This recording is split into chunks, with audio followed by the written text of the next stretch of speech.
Hey, welcome everybody. I am excited to be here today with Colleen Knuff from Wolters Kluwer TeamMate. So Colleen, welcome, because I don't think people have any idea of what they're about to get themselves into now, but I'm really excited to talk with you about some of the research that you've been doing.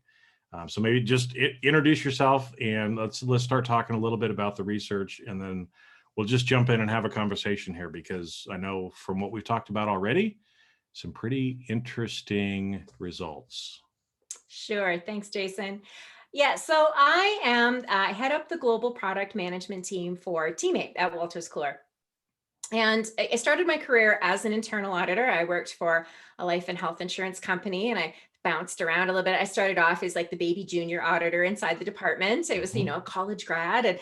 And then I moved into IT audit, and I helped with, you remember like the year 2000, kind of that whole thing. I got involved in that, did a little bit of time in a fraud group. And then eventually I graduated from college with a minor in computer science, and that kind of drew me in. So I switched gears, and I decided that I could advocate and develop product for internal auditors, and that was really where my calling was. So I've been doing that for about 20 years. That's how I got involved with TeamMate. So in advocating on behalf of customers, one of my jobs is obviously to learn about what's going on in the space. And I have always maintained my internal audit designations. And so, going to conferences and continuing that, that learning path, because I'm a big believer in continuous learning as well. I can't sit still because world will pass you by. Go lifelong learners, Yeah. lifelong learners. So, in doing all of that, it occurred to me that you constantly have to, if you're not constantly learning, then you're constantly researching. And so at the beginning of this year, we decided that we wanted to really sort of launch a big survey that would give us a sense of what was going on in the internal audit profession. So we called it the Touchstone Research for Internal Audit, and we kicked that off in early January. And at the time, we just thought, okay, we're going to do a survey. We'll publish a couple of reports. It'll help us figure out where our roadmap needs to go.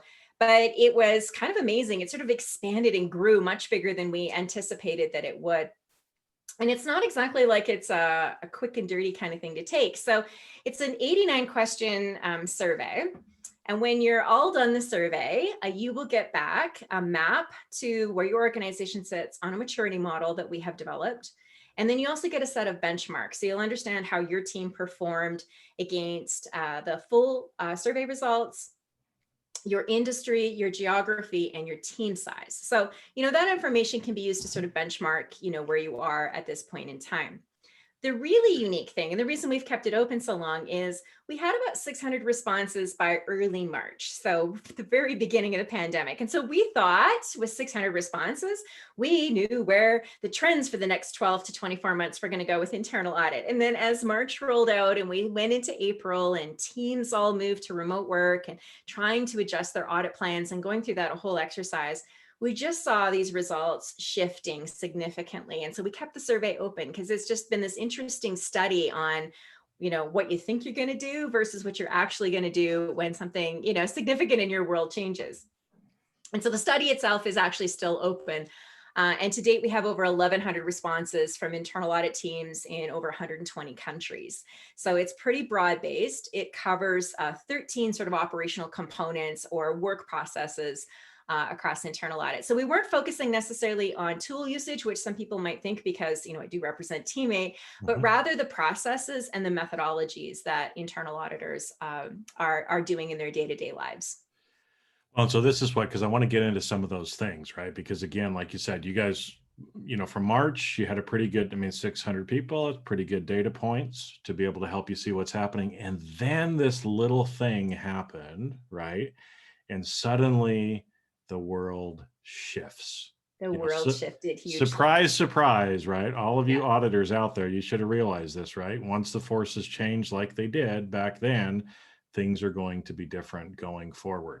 So let's jump into some of those things, because I'm interested to learn what things are different now, right? Because again, as I'm talking to people, I'm telling them, look, things are different. The old traditional internal auditing, it ain't around anymore. You still may be doing it, but it's not what your organization wants or needs. So what's actually changed? What did you see kind of from some of the differences from March kind of going on?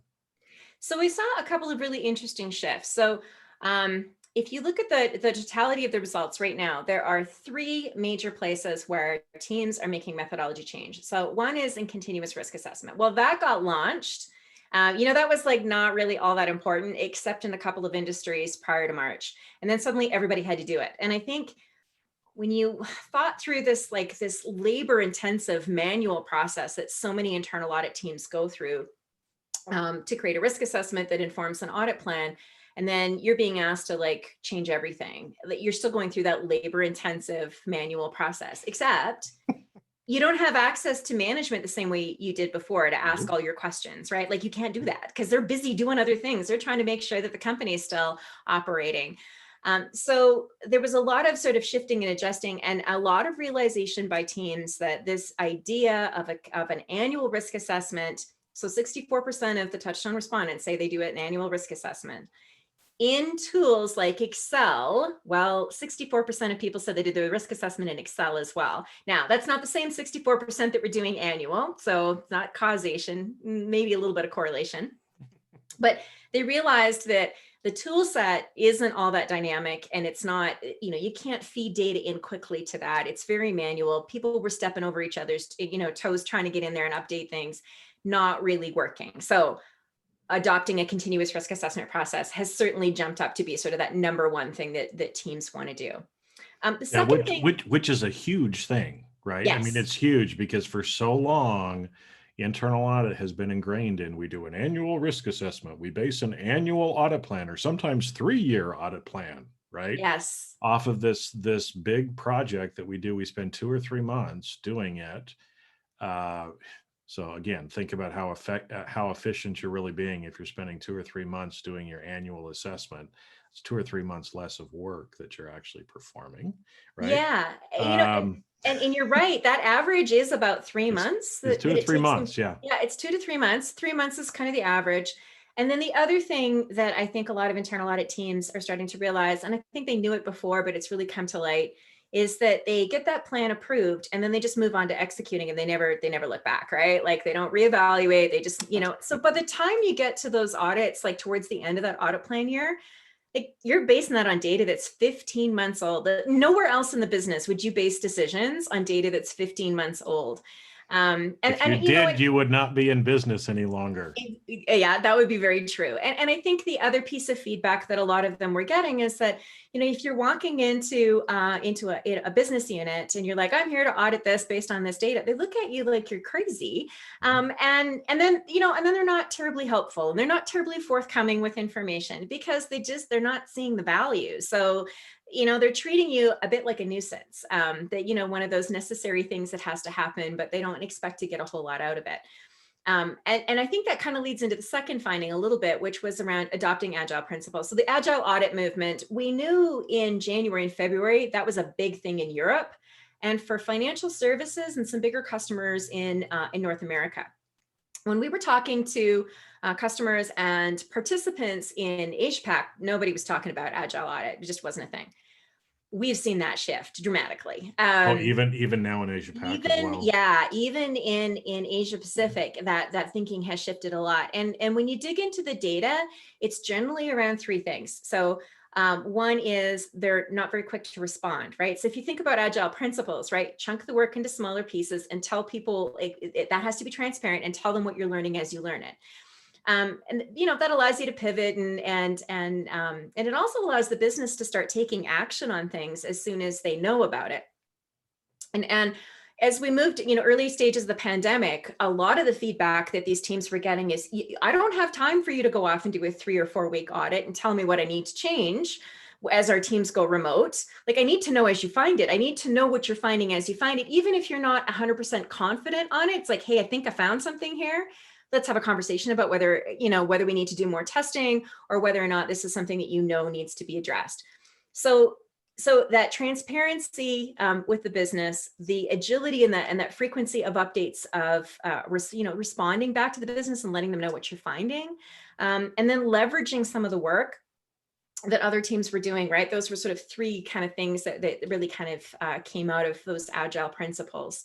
that we're seeing a lot of teams want to deploy. And, what's interesting is it was a lot of large companies where they were like, okay, we're going to take one team and we're going to pilot it and we're going to work out all the kinks and then we're going to roll it out. And now we're seeing smaller teams are like, I can't keep doing my traditional process because it's not working right now. So what can I do to be more agile? And often that has absolutely nothing to do with a tool and everything to do with a mindset.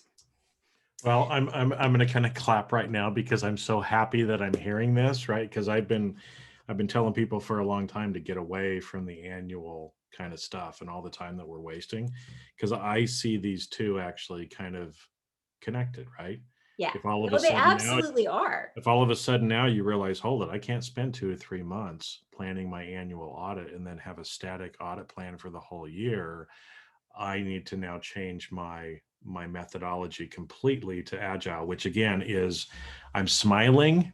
Everybody that's watching or that's listening, right? I'm smiling big right now because one of the problems and that's been holding people back from actually doing agile auditing is sticking to some of these traditional auditing mindsets that we have to do the annual plan. So how can we do it agile? Well, now that you finally break through that limiting belief, now it totally makes sense. So now hopefully internal audit groups will actually do agile instead of just doing things faster. They'll actually adopt the whole methodology. So yay. Okay. Yeah. Number one and number two. Number one and number two. And number three, I don't think it's going to be a surprise to anybody, but it's analytics, right? And it's improving their use of analytics. And we saw that kind of broken down into sort of three different groupings. One is there's still lots of teams who don't have an analytics program at all yet. So 50% of the teams reported that they had a base analytics program underway. But this won't come as a big surprise to you either, I don't think, Jason. A large percentage of that is one or two specialists who mostly do the heavy lifting. Yeah. And others may join in or at least participate in some of the hypothesis, formation around things, but it's generally one or two specialists. The second layer was for that 50% who have something in place, then they're starting to look at how can we advance our program and do a bit more advanced analytics. And really that's when they start looking at different tools and different ways of doing testing, expanding out from sort of the traditional, I look at financial transactions, and they're starting to look at other controls that they can test across the organization. And then the third one, and it's still quite in its infancy, is this notion of, well, if I can do 1 and 2, can I do continuous testing? Can I start to automate these tests, particularly around routine things that they might be quote unquote continuously auditing right now, which means once a quarter they go and perform the same test, but they're still doing it manually. Let's find ways to automate that function so we can free up all these people who know the organization and help them apply their professional judgment to just different areas, right? Take that mundane routine work out of the day-to-day schedule and turn that over to, whether that's robotic process automation toolkits or, more advanced data analytics where they can, schedule things, but moving in that direction. Yeah. Well, good. Hopefully, again, analytics is something we've been talking about for 20 years. So hopefully people are going to start actually doing something and actually doing something that is valuable. Yeah. So again, what I've seen a lot of times when people say that, now I have a data analytics program, they're still going back to a lot of those low risk financial numbers, testing payroll, testing AP, using data analytics, which again is probably not the highest and best use. Unless you happen to work in an organization, though, those are two of the top risks, but I haven't ever seen one that we probably spend way too much time on that area. And instead, those should be more of the first or second lines, doing more of that work and start focusing our analytics on other parts of the organization that really matter more than the financial data. Well, and the teams that we're seeing that are having some success in moving past that are taking an approach of whether it's, I'll call it borrowing somebody in your data analysis or data science group inside of your corporation, or hiring somebody onto the team. Now, there's a lot of resistance at, well, they're not auditors. Okay, well, I've done some looking around and I've looked at some of the data out there. Go on to LinkedIn and do a search for internal audit data analytics and see how many open job posts you get as an example. And then just do internal audits. So about 10% of those job postings are looking for both skill sets. And according to some Gartner research that came out last year, there's only about 3% of the employable workforce out there that actually carry both skill sets. So it's 3%. We're already looking for 10, and that doesn't include the people who are employed. Like, we're looking for a unicorn. So we should stop looking for a unicorn and start rethinking how we approach this. So teams that are bringing in a data science person, okay, they're not a magic bullet either, but they're going to know the tool sets and the types of testing that could give you a result. They just don't know what result you're looking for. So that's when you need to sit down with them, if you know your organization, and say, let's talk about testing hypothesis. So in this business unit, if I, like, let's do that exploratory and be curious thing. If I was going to commit fraud, or if I was going to work my way around the system, here's how I would go about doing it. And then figure out how the data would tell you whether or not that happens, right? Because then that's when your data scientists can go off and do their magic and come back and give you a set of results you can look at and validate whether or not what he thinks is in there is actually in there. And that sort of, that working together, that coordination of effort, is something that I think is really, really important going forward. You know, when we looked at some of the results that came out of the Touchstone research, we found that sort of 53% of internal audit teams that are of any size, they kind of silo their skill sets, right? So the financial auditors sit over here, and the operational auditors sit over here, and your IT people sit over here, and your data scientists sit over here. And they might borrow from one another, but they don't really coordinate effort, and they don't actually go do work together either. And so the problem is you never learn from anyone else, right? I'm not saying that you're going to become a data scientist by sitting next to a data scientist, but you're going to learn some skills, and you're going to learn the knowledge that you can start to apply going forward. And I think, again, if you walked into anybody in an organization who has an IT department, go walk into an IT department and actually take a look at the way their teams are kind of organized. Like, they cross-pollinate skill sets, right? You'll have product people sitting next to developers, sitting next to QA, and they all work together in a huddle. They all have different skills. They all bring different skill sets and knowledge to that team. And I think that's another thing that internal audit, they're starting to reorganize themselves that way, particularly as they move to Agile, right? That's a thing they start to actually look at and evaluate. But I think more than 53%, if 53% are still organized by skill set, we're not going to learn from each other. And I think that's going to be a problem. And that learning from skill sets, I know.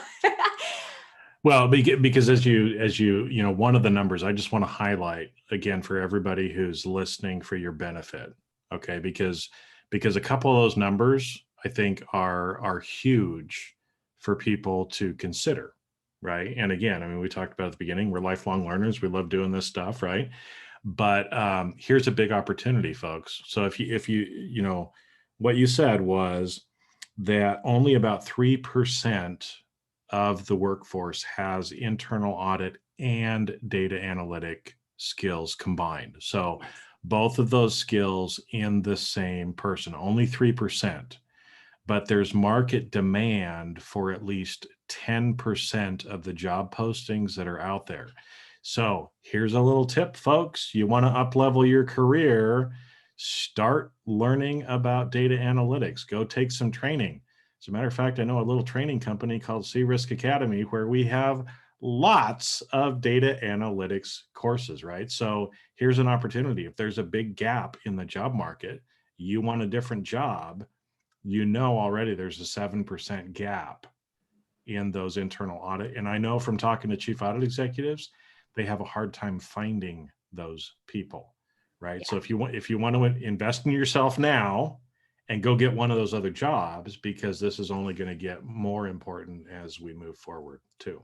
So yeah, because, you know, as we were talking earlier, the pandemic has been this great catalyst for a lot of things, whether we like it or not. And one of them is, as we're all working remotely, we're having to take advantage of data to do our work more and more.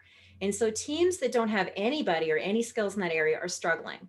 And, you know, because it's really hard to go do the interviews and walk around the floor and watch a process in action if you can't be next to people.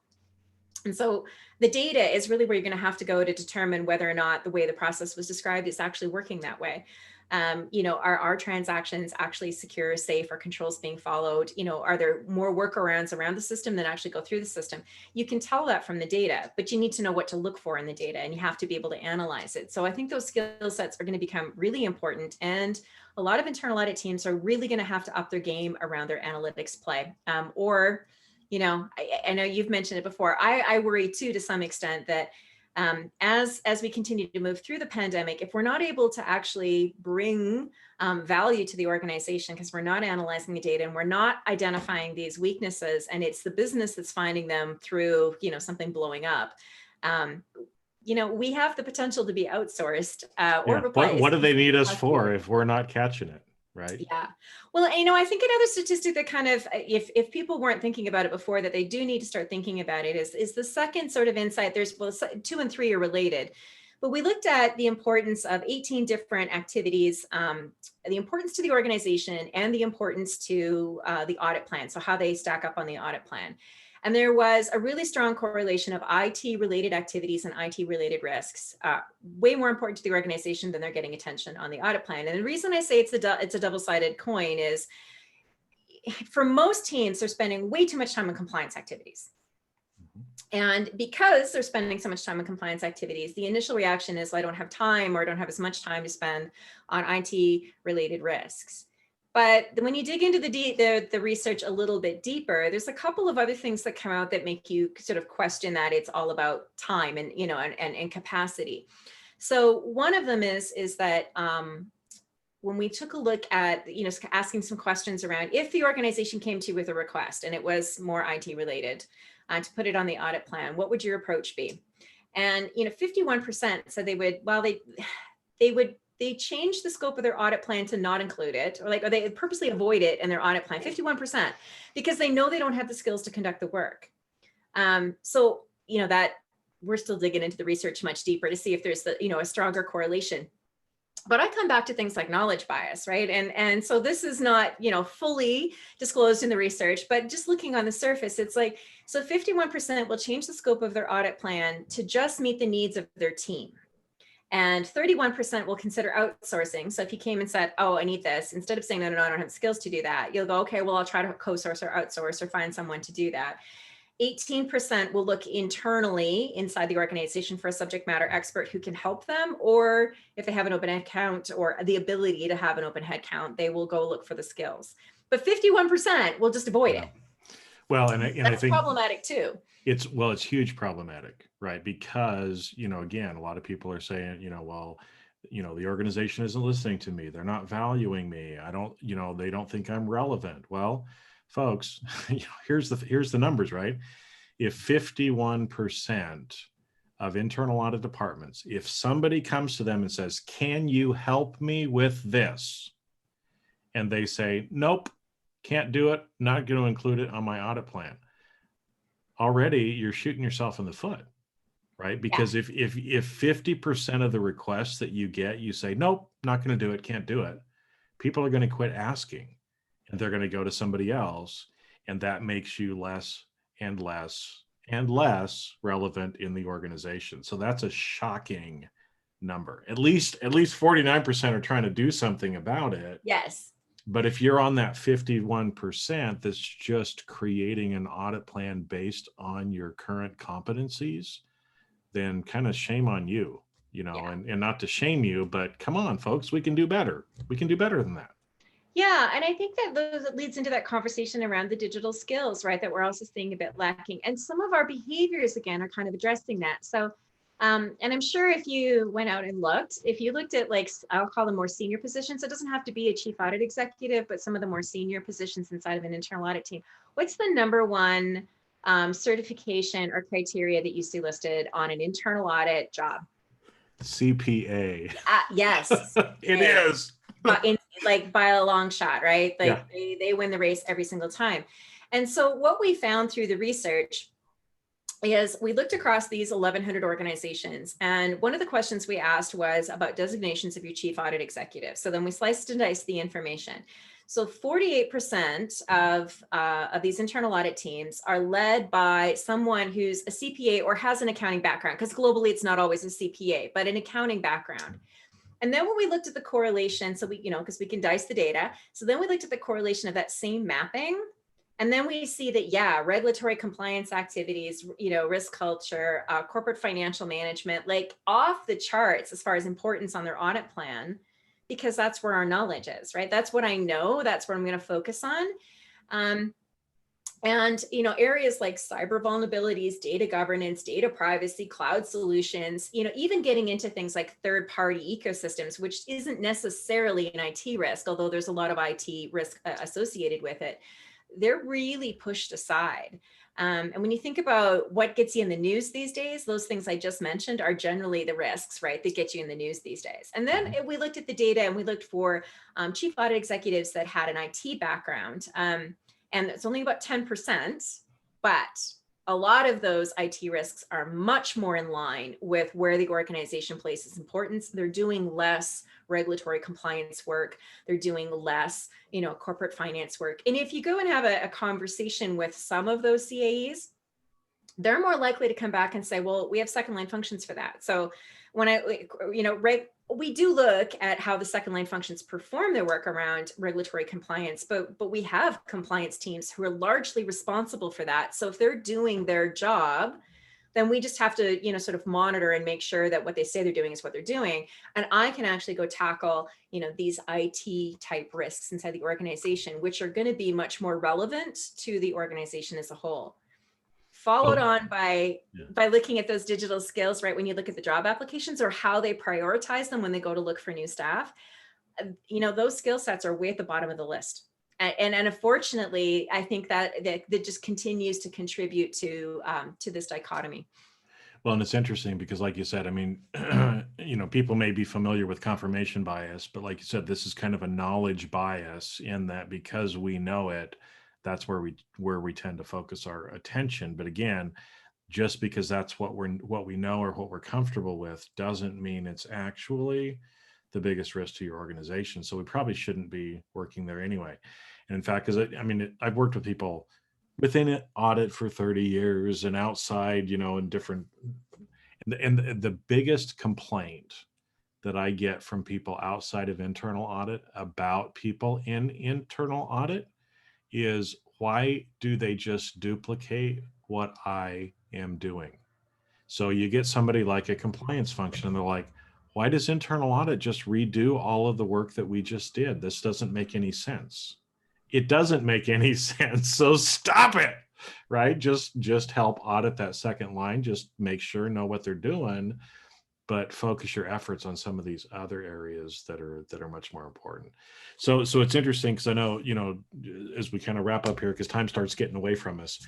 But was interested too. I mean, we talked about some of these big shifts that you kind of saw from when you started, back in January, and then how things changed during the pandemic. I'm wondering, because were there other skill sets or competencies besides these that we talked about that all of a sudden are now much more important than they were before too?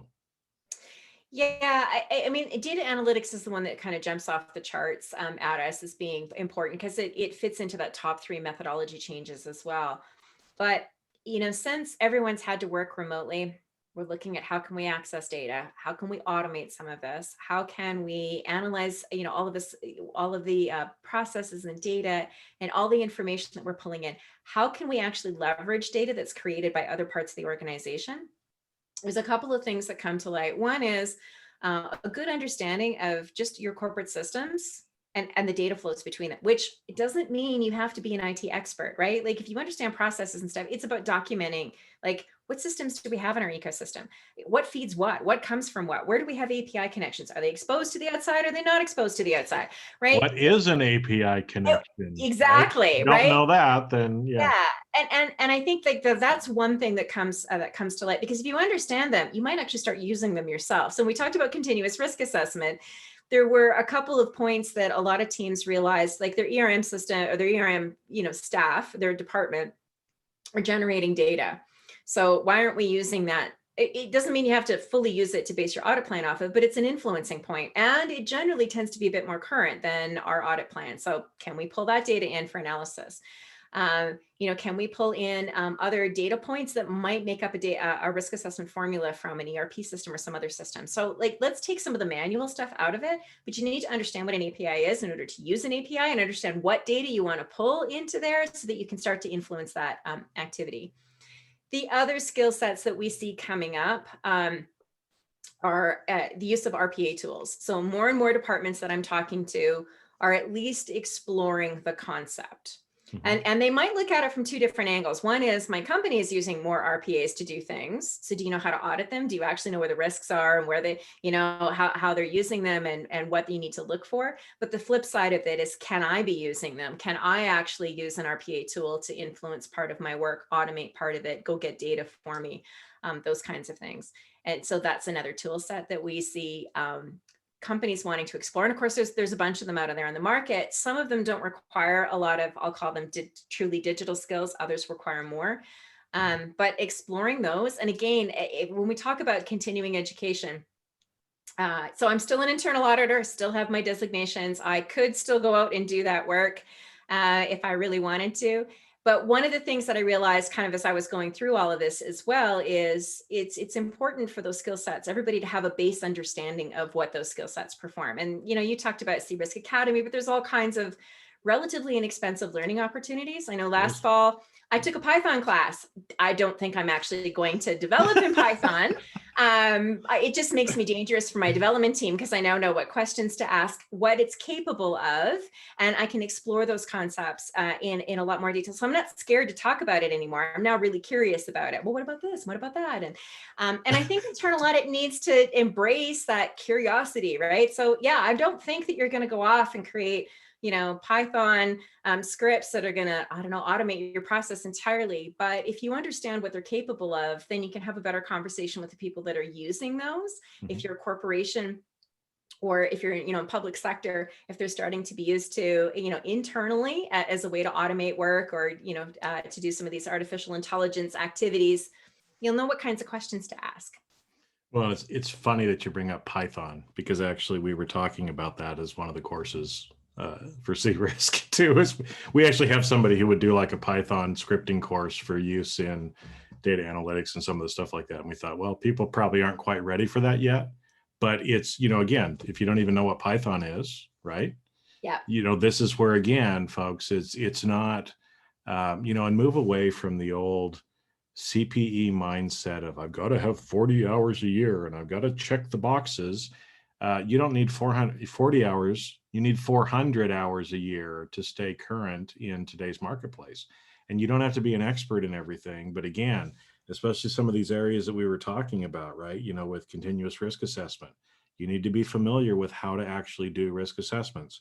You need to have a basic understanding of Agile and Agile auditing principles. You don't have to be an expert in it. But if you don't even know what Agile means, then you need to start learning about it. If you don't know anything about data analytics, if you don't know anything about, or very little about IT systems in general, what's the difference between hardware and software, and how does information security, fall into this whole thing? Well, if you don't understand some of those basic things, it's going to be hard for you in the future, right? And like you said, your research is showing that these are some of the skill sets that people have to start developing and have to start learning, because they're even more important now than they were at the beginning of 2020. Yes. Yeah.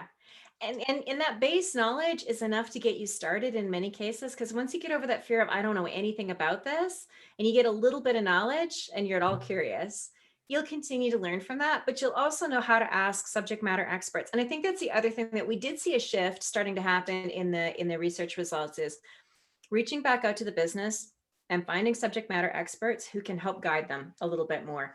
And I think that's going to be important too. We don't have to go it alone. A lot of internal audit departments think I am an island unto myself and I must maintain my independence and I cannot use anyone else.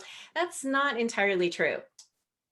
So bring in a subject matter expert, even if it's just like, hey, can you do some training sessions for my team so that we get up to speed on, I don't know, network security as an example, like the base concepts and what I should know about it and how we actually as a corporation, approach network security, and then go off and do a couple of other learning courses so you can, sort of balance that out. But then you've got a much better sense from somebody who's actually doing the work inside the organization, which you may not get by going to an outside course where it's very generic. You might get a little bit more, specific feedback that's relevant to your organization. Well, and it does a couple of things, right? Because again, I'm reminded of one of the experiences that I had in my career. right? One of the companies, we had a large chemical fertilizer division. We made tons and tons and tons and tons, millions of tons of stuff. And I went all the way through high school, college, post-secondary college without ever taking a chemistry class. Okay. So here I was, one of our major divisions was a chemical company, effectively. And so again, I didn't need to have a PhD in chemical engineering, but I needed to have a basic understanding of chemistry to be able to understand the manufacturing process, what it was, what the products were that we were developing, right? So again, I reached out to a subject matter expert, one of the plant managers in one of our major plants, who was a PhD in chemical engineering.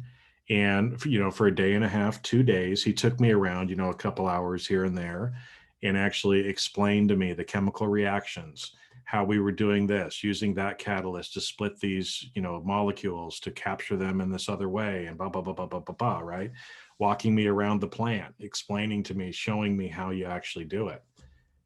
That was some of the best learning that I ever had to be able to help me do my job, right? And again, by having some of those basic understandings of things, it makes you a better auditor.